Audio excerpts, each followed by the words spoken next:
In today's game, we see two of his most memorable feats on display.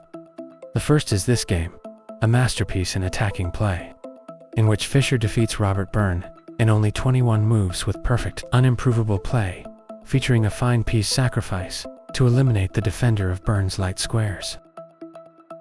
Byrne opens with the classic queen-pawn opening, aiming for central control. Fischer responds with the King's Indian setup, developing the knight to f6 and preparing to fianchetto their bishop. White supports the center with c4, while black opts for the fianchetto structure with g6, preparing to develop the bishop to g7.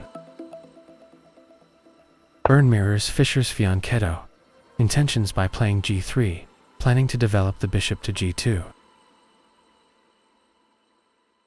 Fischer plays c6, reinforcing the d5 square and preparing to challenge White's center.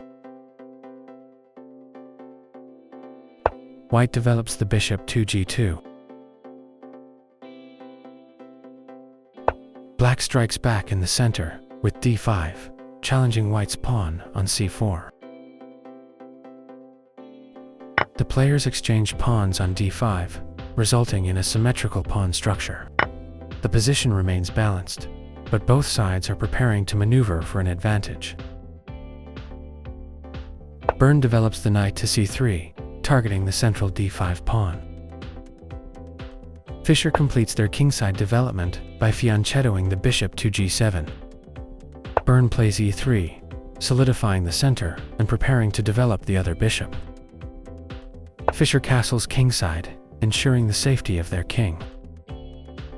White develops the knight to e2, keeping the f-pawn flexible.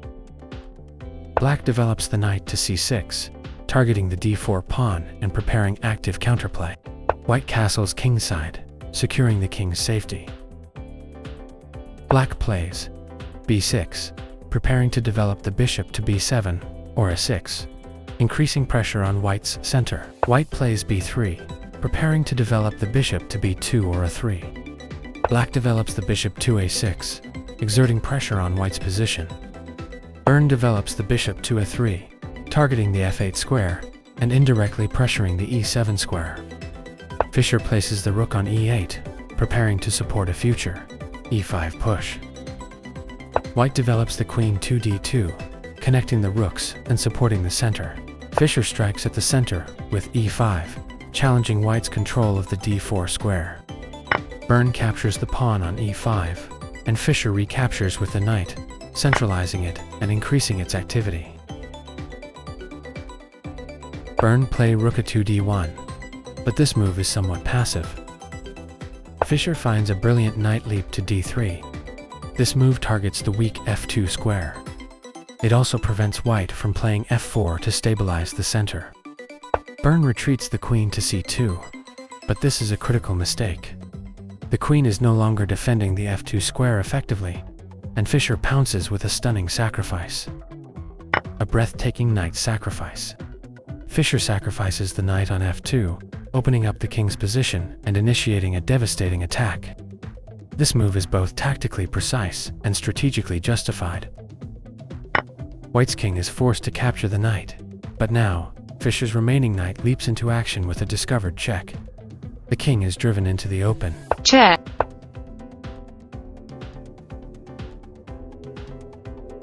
The knight grabs the e3 pawn, further exposing White's king. White's position is already falling apart.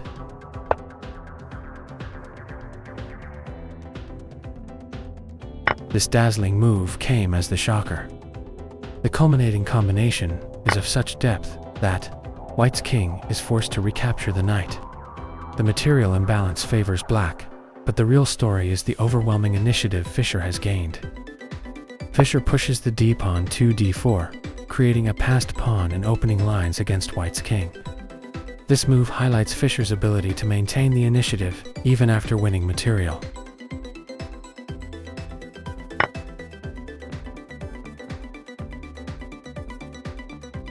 Check. Fischer delivers a precise check with the bishop, forcing White's king further into the open. The bishop also targets the weak squares around White's king. With the queen centralized on d7, Fischer's attack becomes unstoppable. White's king is exposed, and there is no defense against the impending threats along the d-file and the dark squares. Byrne resigns, as there is no defense against Fischer's overwhelming attack.